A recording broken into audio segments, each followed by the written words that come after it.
Gemini. Notice the impulse first, before we go anywhere.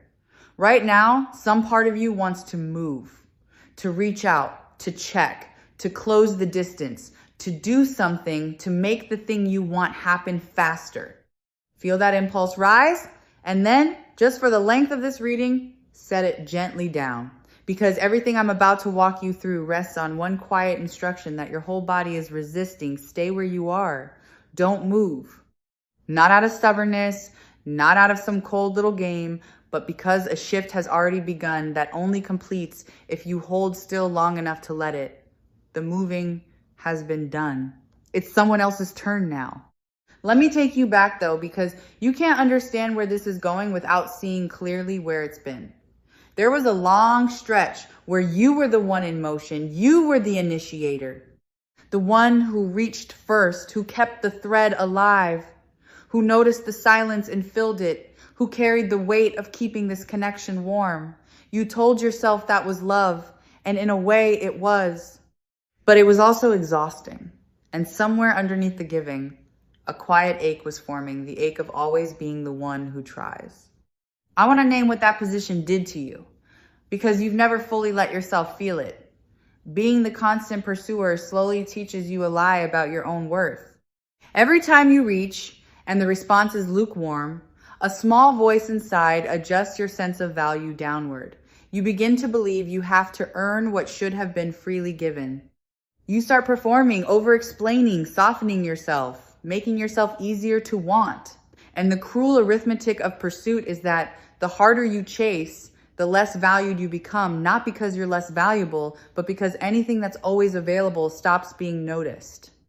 You were teaching them, without meaning to, that your presence required no effort to keep. Here is the quiet law underneath all of this, and once you see it, you can't unsee it. In any connection, attention flows toward what feels slightly out of reach and away from what feels guaranteed. This isn't cruelty. It's simply how desire works. Desire needs a little space to move into. It needs a question, a gap, a reason to lean forward. When you fill every gap yourself, when you answer the question before it's asked, when you leave no space at all, you accidentally remove the very thing that pulls a person toward you. The distance you've been so afraid of is not the enemy. Handled rightly, the distance is the magnet. So let me show you the moment it started to turn, because there was one, even if you didn't recognize it while it was happening, at some point, worn out or wounded or simply done, you stopped reaching quite as much. Maybe you didn't even decide it consciously. You just had less to give, or you finally protected yourself a little, or life pulled your attention elsewhere. And in that pause, something changed in the field between you that you couldn't see from your side. The steady signal you'd always sent went quiet. And silence from someone who was always present is the loudest sound there is. Feel what happened on their side when that quiet arrived, because this is where the whole dynamic begins to invert. They had grown used to your presence the way you grow used to a light that's always on, not noticing it, not thinking about it, simply assuming it would be there. And then it dimmed. And the strange thing about a light you took for granted is that you never feel its warmth until the room goes cold. The absence you created, without even trying to, did something your presence never could. It made them aware. It made them wonder. It turned their attention, for the first time in a long time, back toward you. This is the kind of turning point that a reading from Sarah Angel Tarot is here to help you actually see. Not the loud, obvious moments, but the quiet hinge where a whole dynamic swings the other way while you're too close to it to notice. Because you've been so focused on what you might have done wrong that you've missed the thing that quietly started going right the moment you stopped overgiving. Let me explain why your stillness raised your worth. Because this isn't manipulation, and I don't want you to mistake it for a trick. Value and scarcity are woven together in the human mind in ways none of us fully control. What's abundant, we discount. What requires something of us, we prize. When you were endlessly available, you were unconsciously priced as abundant. The instant you became a little less reachable, the pricing shifted, not because you changed as a person, but because they suddenly had to consider the possibility of your absence. And nothing clarifies how much someone wants a thing quite like the dawning fear that they might not have it forever. So here's what's stirring in them right now, in this present moment, as you sit reading this. A restlessness, a pull they can't quite explain and might not even admit to themselves yet. They keep expecting the old signal from you, the message, the reach, the reassurance, and it isn't coming the way it used to. And that missing signal has created a low hum of unease in them, a sense that something has shifted, that the ground they stood on so casually is no longer guaranteed. That unease is not a bad sign. That unease is the exact feeling that precedes a chase. I want you to understand what they're beginning to realize, because it's specific and it's not what you'd guess. They're not primarily missing the things you did for them. They're missing the feeling of being chosen by you. When you pursued them, you handed them a steady, effortless sense of being wanted, and they leaned back into it without ever having to reciprocate. Now that the pursuing has quieted, that warm certainty has gone with it, and they're discovering how much they relied on it, they miss being wanted by you far more than they ever missed you when you were doing all the wanting. The absence of your pursuit is teaching them at last what it was worth. Notice the reversal of the questions, because this is how you'll know the polarity has truly flipped. There was a time when you were the one wondering, where do I stand? Do they think of me? Am I too much? Should I reach out again? All those anxious questions that live in the mind of the pursuer. Those questions are migrating now. They're crossing the space between you and taking up residence in the other person. They're the ones starting to wonder where they stand. They're the one replaying interactions, searching for signs, uncertain of their footing. The anxious wondering didn't disappear. It changed addresses.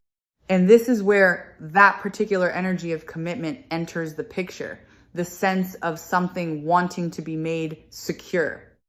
Because when a person feels the ground they took for granted beginning to move, their instinct is not to drift further, it's to secure their footing. The casual becomes urgent. The someday becomes now.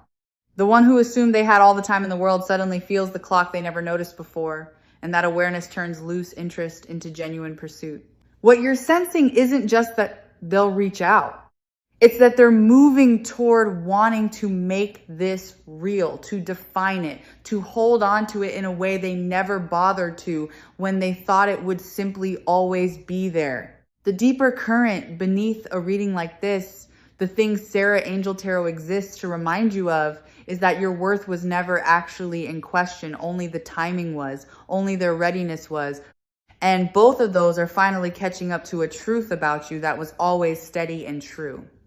You didn't become more valuable when you stopped chasing. You simply stopped hiding your value behind your effort and let it stand on its own where it could finally be seen. Now let me speak to the hardest part, because I can feel it pressing at you even as I describe all of this. The temptation to move. Every fiber of you, trained by all that time spent pursuing, is screaming that you should do something, send the message, break the silence, check whether it's working, take back control by acting. And I need you to hear this clearly. Reaching now would undo everything. It would answer the question they've just started asking themselves. It would refill the space that's finally pulling them forward. It would reset the entire dynamic back to the old arrangement where you carry the weight and they lean back. The pull only works while the space stays open. The moment you close it, the magnet switches off. Because desire, once it's been activated, needs room to complete its arc. Think of someone reaching for something just out of grasp. The reaching is the wanting made visible. But if the thing leaps into their hand before they finish stretching for it, the wanting collapses, unfinished, unsatisfying. They never get to feel the full pull of their own desire. When you hold still and let them come the whole distance, you let them experience the complete arc of wanting you, and that complete arc is what transforms casual interest into something that lasts. Interrupt it, and you rob them of the very experience that would have bound them to you. But I want to correct something, because don't move can be badly misunderstood. And I don't want you to turn stillness into suffering. Holding your position is not passivity. It is not sitting frozen by the phone, refreshing, waiting, white-knuckled, performing a stillness you don't feel. That kind of waiting is just pursuit in disguise, your whole being still pointed at them, still reaching, only with your hands tied. Real stillness is different. Real stillness has your attention turned back toward your own life. It's not the absence of movement. It's movement in a different direction toward yourself. Let me tell you what don't move actually means then, so you can do it from the right place. It means you stop organizing your inner world around another person's next action. It means your peace stops being hostage to whether they reach out. It means you become genuinely absorbed in your own days again, so that their eventual return is a welcome addition to a full life rather than the rescue of an empty one. Stillness, done right, is not a strategy you perform for them. It's a homecoming you make to yourself. And the beautiful paradox is that the version of you who has truly come home is exponentially more magnetic than the version straining toward the door. This is why the source of your stillness matters more than the stillness itself. If you hold your position as a tactic, waiting them out, playing it cool, while secretly churning, they'll feel the strain underneath it, because desperation has a frequency that leaks through any performance. But if you hold your position because you have genuinely returned to your own center, because you actually are at peace, because, your worth doesn't depend on their motion. That authentic settledness broadcasts something no strategy can fake. People can't always name what draws them, but they can always feel the difference between someone performing calm and someone who simply is calm. Become the second one, and you won't have to do anything at all. So fill the waiting with your own life. And let me be specific about why this works on more than one level. When you pour yourself into your own world, your work, your friendships, the things that light you up, independent of any connection, two things happen at once. You become happier, which is reason enough, and you become more attractive, because a person fully engaged in a life of their own is the most compelling sight there is. Nobody leans toward a life on hold. Everybody leans toward a life in motion. Live yours so fully that reaching you requires them to catch up, and watch how quickly the catching up begins. There's a sign that tends to come just before they move, and I want you to recognize it rather than dismiss it. Often it arrives as a small, low-stakes test first, a light touch, a minor reason to make contact, something they can frame as casual so their pride stays protected. They're checking whether the door is still open before they commit to walking through it. Don't mistake the smallness of that first gesture for the smallness of their feeling. The tentative first move is exactly what a person does when the feeling is large and the fear of rejection is larger. Meet it warmly, but don't fling the door wide and come rushing out. Let them keep walking towards you. Let me tell you how the chase itself tends to unfold, because you'll want to recognize it when it starts rather than second guessing it. It rarely arrives all at once as a grand declaration. It builds.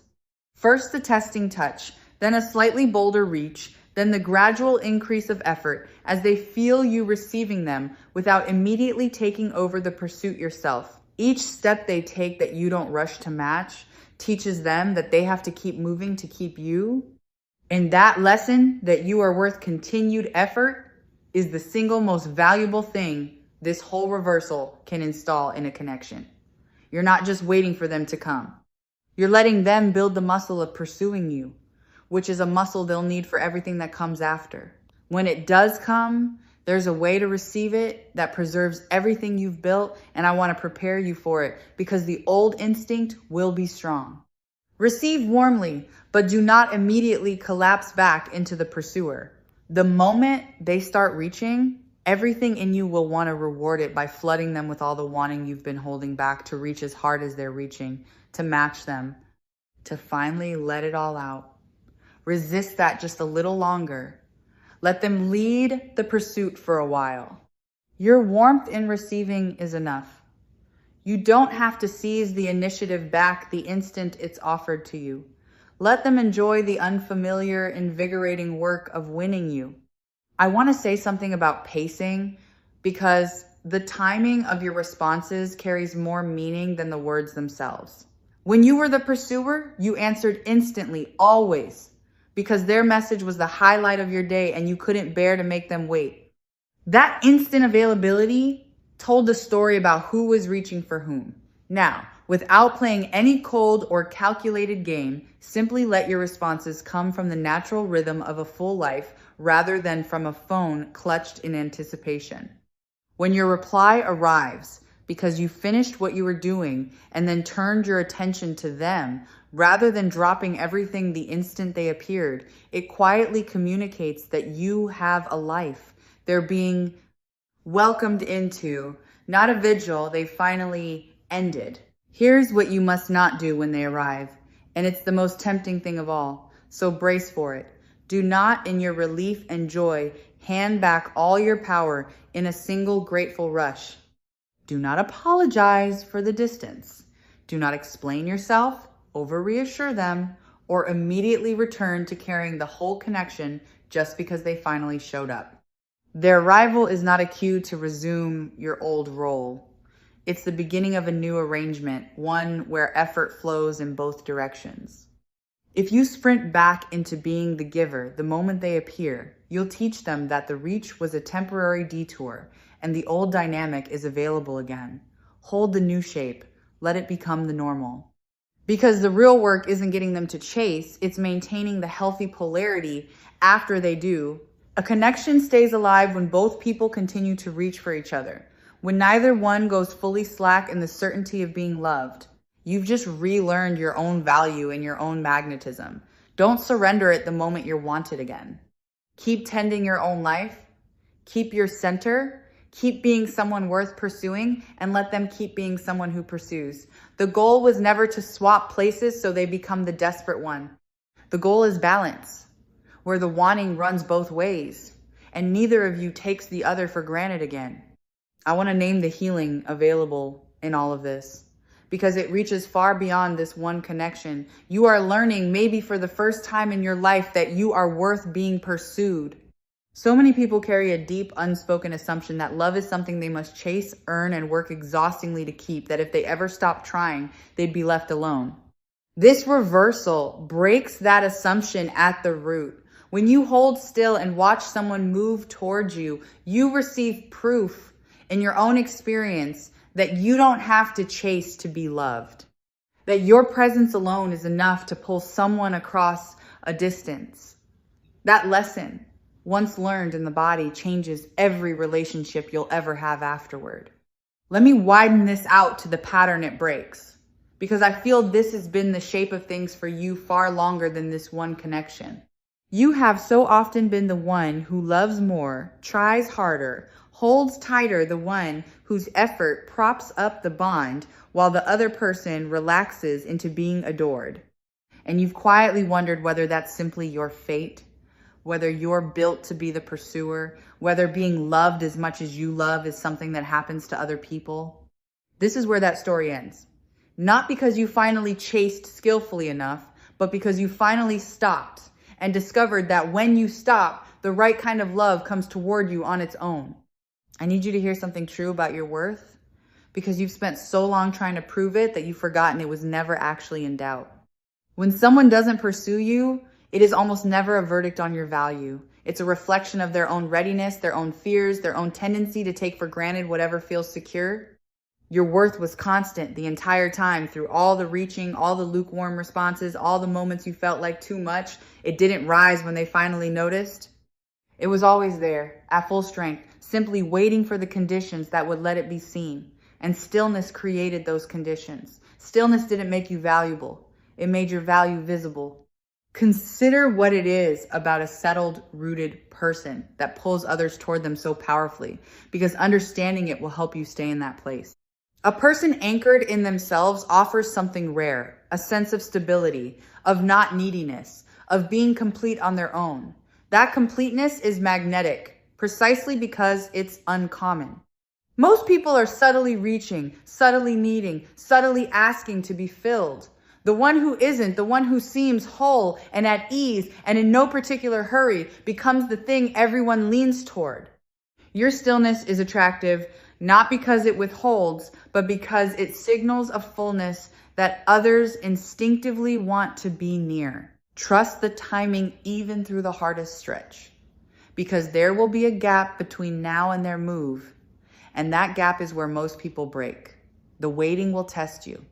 There will be a moment where it feels like it isn't working, where the silence stretches and the old panic rises and every instinct screams that you should just reach out and end the uncertainty. That moment is precisely the test. It's the point where holding still is hardest and matters most. Because what's happening in that silence, invisible to you, is the slow build of their wanting, and wanting needs time to ripen. If you break the silence right at the peak of their building desire, you cut the fruit before it's ripe. Hold through the hard stretch. It's the last and most important part. There's a quiet dignity in not chasing that I want you to feel and claim, because it's a strength you've been undervaluing. To want someone and not pursue them, to hold your desire with grace rather than flinging it at their feet, requires a self-respect that most people never develop. It says, I want you, and I will not abandon myself to have you. It says, my longing does not override my worth. That combination of desire and dignity is one of the most attractive things a human being can embody, and you're being asked to embody it now. Not the absence of feeling, the presence of feeling held with self-respect. That's the whole art of this. And notice what their eventual pursuit will reveal, because it will tell you something you couldn't learn any other way. When someone chases you, moves toward you, makes the effort, closes the distance of their own will, you finally get to see their genuine feeling unclouded by your own pursuit. All that time you spent reaching, you could never be sure how much they truly wanted you, because your effort filled the space where their choice would have shown itself. Now the space is open, and whatever they do with it is pure signal. Their movement toward you is the truest information you've ever received about where they actually stand. Let them show you. Then you'll know. Let me address the thing your mind does in the quiet, because it's working against you without your knowing it.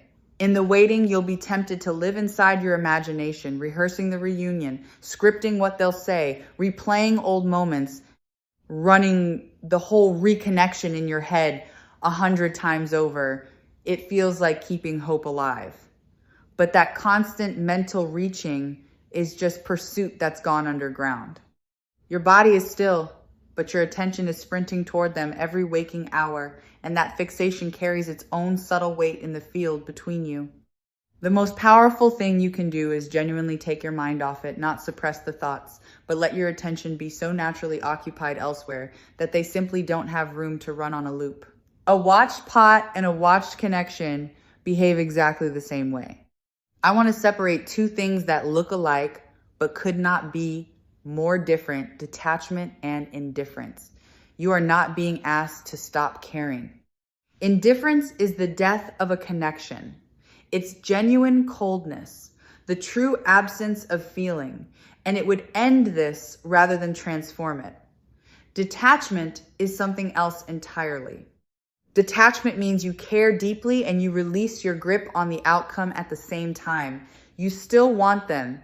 You've simply stopped needing to control when and how they come. It's the difference between clutching something so tightly your knuckles go white and holding it in an open palm. The open palm is not indifference. It's the most loving and the most powerful posture there is, because it wants, without grasping. There's a trap I have to name directly, because nearly everyone falls into it. The checking. Watching for signs of them, monitoring whether they've been active, searching for evidence of what they're feeling, refreshing to see if anything has changed. Every one of those small checks is a tiny act of pursuit. And worse, each one chips away at your own peace and quietly tells your nervous system that your calm depends on their movement. Set the watching down. You do not need to monitor the thing you're allowing to come to you. Surveillance and stillness cannot coexist. One is the anxious opposite of the other. Trust the process enough to stop auditing it. Consider what the people around them are noticing about you now, because word travels in ways you can't see. When you were the pursuer, the story that circulated about you was subtly one of availability, of someone always there, always reaching. That story has changed. The people in their world are beginning to register a different version of you, someone self-possessed, someone moving forward, someone who didn't fall apart in the absence. And that shift in your reputation reaches them through channels you'll never trace. Sometimes a person's pursuit begins not with anything you did directly, but with an offhand remark from a friend about how well you seem to be doing. Live well and let the news of it travel on its own. I want to prepare you for a particular kind of moment, because it often becomes the turning point. At some stage, they will encounter evidence of you thriving without them, a glimpse of you genuinely happy, absorbed in your life, radiant in a way that has nothing to do with them. And something will drop in their chest. Not because they're petty, but because nothing awakens a person to what they're losing, quite like seeing that the other person is going to be perfectly, beautifully fine either way. The one who assumed you'd always be waiting suddenly confronts the possibility that you're moving on. That confrontation is often the exact thing that turns a slow drift into an urgent pursuit. But hear this carefully, because it matters. You must not manufacture that moment. The instinct will be to perform your thriving for them, to make sure they see it, to stage your happiness as a message. Don't. The power of it lies entirely in its authenticity. The second it becomes a performance aimed at them, it curdles into another form of pursuit, and they'll feel the difference. Real, unstaged joy that happens to reach them is magnetic. Manufactured joy designed to be witnessed is transparent and a little sad. Just live. Let your genuine flourishing do its work without your interference. You don't need to point at it. Light doesn't have to announce itself. Let me offer you an image that captures the whole principle, because it's older than any of us. Nature does not tolerate a vacuum. When a space opens, everything around it moves to fill it. The absence you created by stepping back is not empty. It's a vacuum. And it exerts a real pull on the person who used to occupy that space with you. This is why you don't have to do anything active. The pull is structural. It's built into how connection works. The moment you stopped rushing to fill every gap yourself, you created a space that their own energy is now moving to fill. Your stillness isn't doing nothing. It's holding open the vacuum that draws them back. There's a deeper danger I want to steer you clear of, and it's the only real one in this whole situation: self-abandonment. The true risk was never that they wouldn't come. The true risk is that in the wanting, you lose yourself, that you contort, diminish, and abandon your own needs so completely in pursuit of someone else that you disappear. That's the thing to guard against, more than any silence from them. As long as you stay rooted in yourself, you cannot truly lose in this, because you'll have kept the one thing that actually matters. Come home to yourself and stay there, and whatever happens with them, you'll have won the more important victory. Let me give you a quiet reassurance about the connection itself, because part of you fears that holding still means letting it slip away. Understand this. If this connection is genuinely meant for you, your stillness will not lose it. It will reveal it. What comes toward you when you stop chasing is the true measure of what was always there. And if in the space you've opened, they don't move at all, then the stillness has spared you from endlessly chasing something that was never going to turn and face you. Either way, you win clarity. Stillness doesn't gamble with something real. It protects you from pouring more of yourself into something that isn't. Feel the shift in season that this represents, because it's larger than one connection. You have been, for so long, in a season of pouring out, giving, initiating, sustaining, carrying. That season is ending. What's beginning is a season of being poured into, of receiving, of letting yourself be the one who is tended rather than always the one who tends. This is not a reward you have to earn by suffering first. It's simply your turn. The cycle has come round.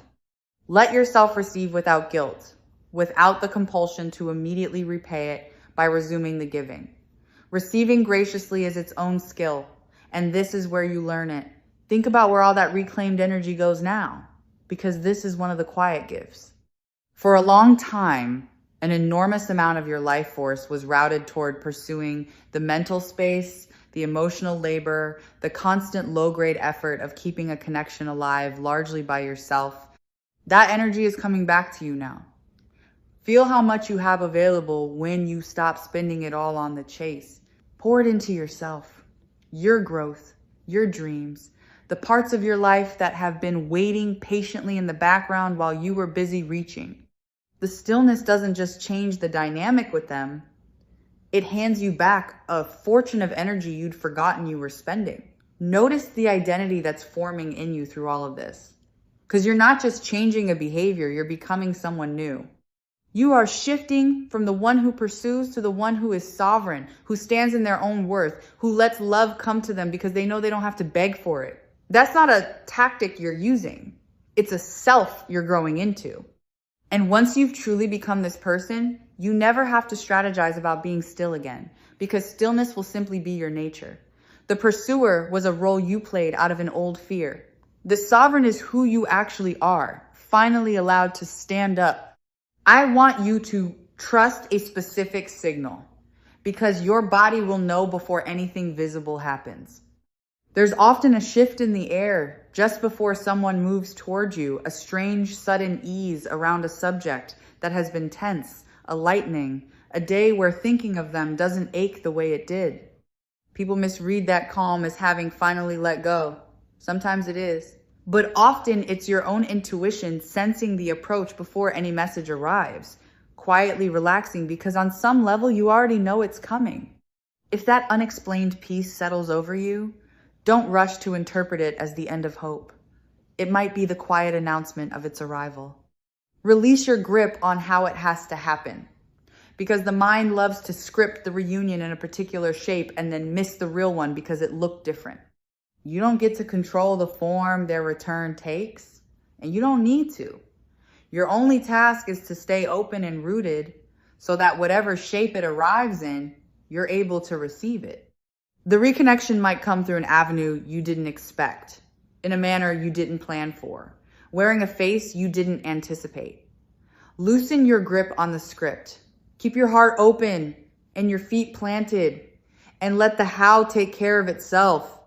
And when they do come, offer them a particular grace, because it costs you nothing and it strengthens everything. Let them save face. A person returning after taking someone for granted carries a quiet shame about it.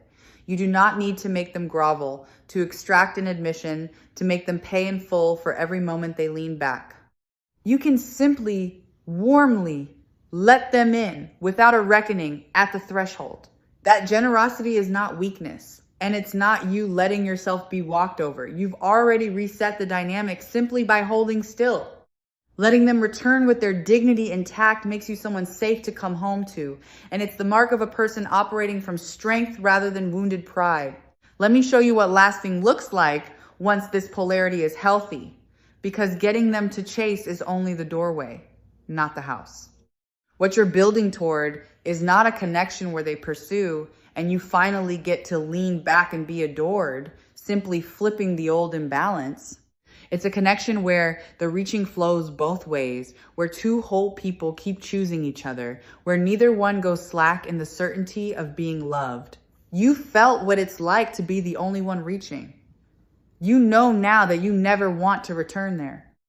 So build the other thing, the mutual thing, the balance thing, where effort and desire move in both directions and the taking for granted never gets a foothold again. Here is something small and grounding to carry into the waiting, because reassurance holds better with the practice attached.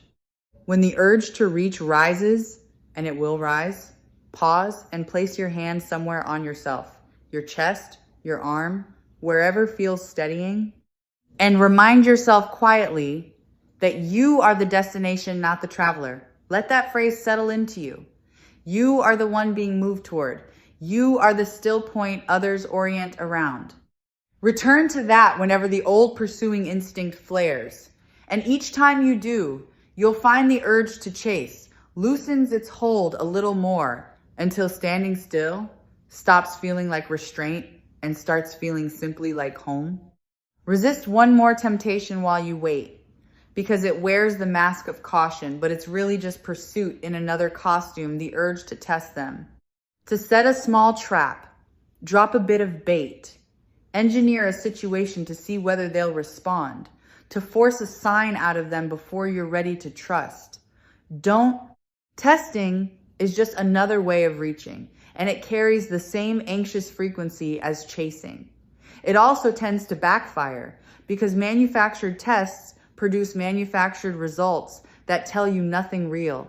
You don't need to test the thing you're allowing to unfold naturally. Let their genuine, unprompted movement be your only evidence.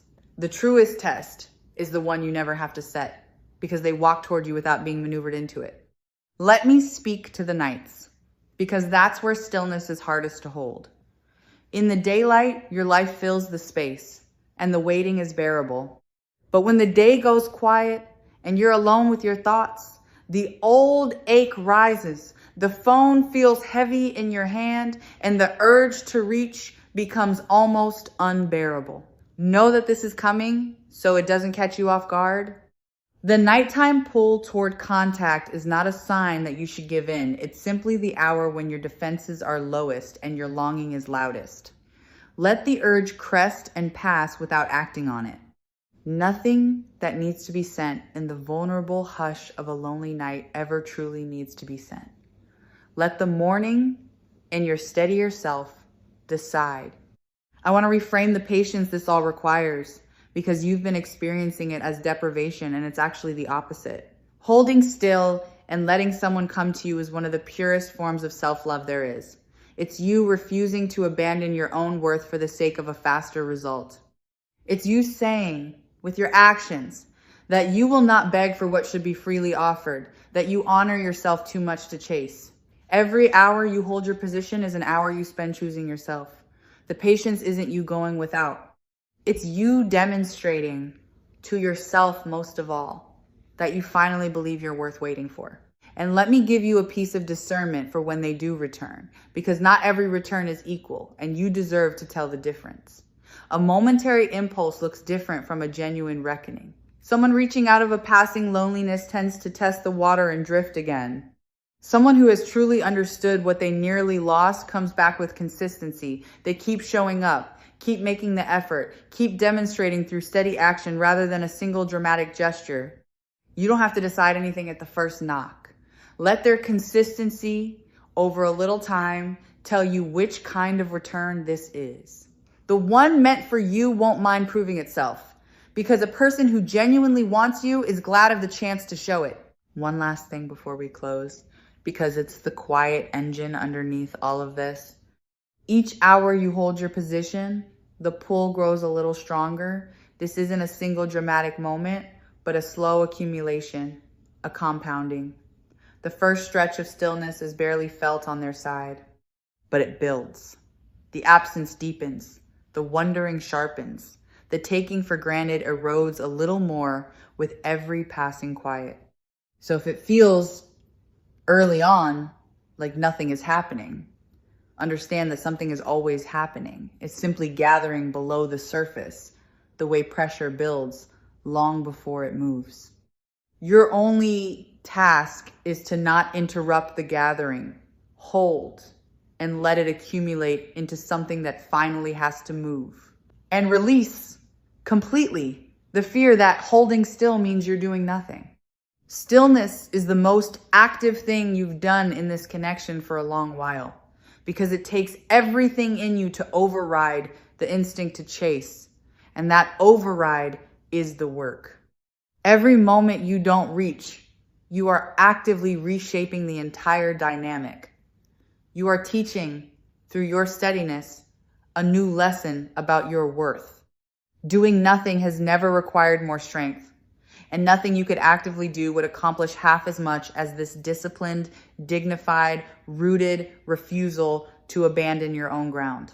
As this reading settles toward its close, I want to leave you with the heart of what I felt for you throughout our time together here on Sarah Angel Tarot. Not a promise that you'll never have to reach for anyone again, but the deep reassurance that you are always worth reaching for. And that the stillness you're being asked to hold is not emptiness, but power. The quiet, rooted power of a person who finally knows their own worth and no longer feels the need to prove it by chasing. So here's what to do with yourself between now and the moment they move. Turn back toward your own life with everything you've got. Let your days be full and good and genuinely yours.